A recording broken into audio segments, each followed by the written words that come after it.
In this example, you will apply calculus to solve kinematic problems. You are given the position of a particle for any time t, and in part A, you need to find its velocity and acceleration after 1 second. Differentiate the displacement function to find the velocity function. The velocity v of t equals s prime of t equals 10t minus 4t cubed meters per second. Evaluate the velocity at t equals 1 to obtain the velocity of the particle after 1 second, which is 6 meters per second. V of 1 equals 6 meters per second. The acceleration is the derivative of the velocity, or the second derivative of the displacement. A of t equals v prime of t equals 10 minus 12t squared meters per second squared.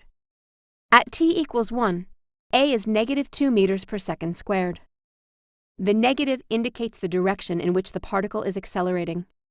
For part B, you need to determine whether the particle is speeding up or slowing down after 1 second. Since the velocity of the particle is positive and its acceleration is negative, the particle is slowing down. Remember that if the signs of the velocity and acceleration are the same, both positive or both negative, the particle is speeding up. If the signs, however, are different, the particle is slowing down.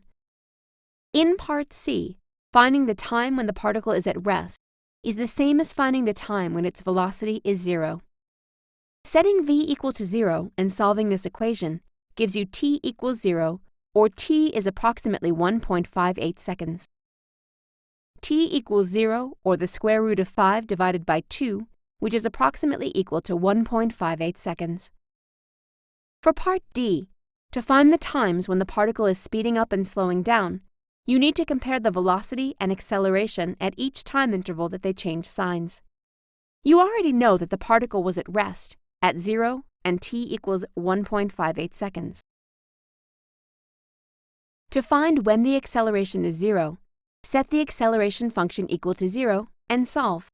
10 minus 12t squared equals 0 implies t equals the square root of 5/6, which is approximately equal to 0.91 seconds.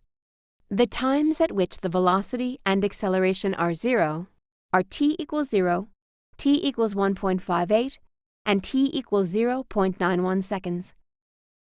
Now create a sign table for the time intervals between these values and find the signs of the velocity and acceleration in those time intervals. You also need to find the signs for t greater than 0.91, but not for t less than 0, since time cannot be negative. Now choose a value of t within these intervals and evaluate the signs of the velocity and acceleration by substituting the value in their respective functions and filling the table. The particle will speed up when both signs are the same, that is between 0 and 0.91 seconds, and after 1.58 seconds. It will slow down between 0.91 and 1.58 seconds.